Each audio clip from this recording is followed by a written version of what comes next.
everybody, welcome to my YouTube channel. I hope you all are healthy and doing your best. In this video, I am going to talk about the 3 books that I feel that every teenager should read. So let's start with the video. First book I have is The Atomic Habits, which is this. This is very popular book. In this book, you will get to learn about that how you can build good habits by breaking out bad habits through improving 1% every day. So if you are also looking for the practical strategies to build new habits, then this book is definitely for you.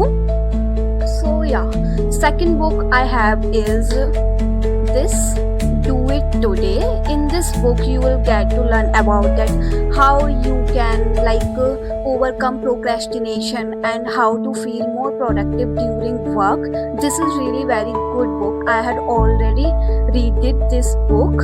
So yeah, third book I have is The Power of Your Subconscious Mind. This book focuses on potential of the subconscious mind, like how we can use our subconscious mind in achieving happiness, goals and success. So yeah, these are the 3 books that I feel that every teenage should read. That's why I am suggesting to you. I had already read all these 3 books. So if you like the video, please don't forget to subscribe my channel. Yeah, take care, bye.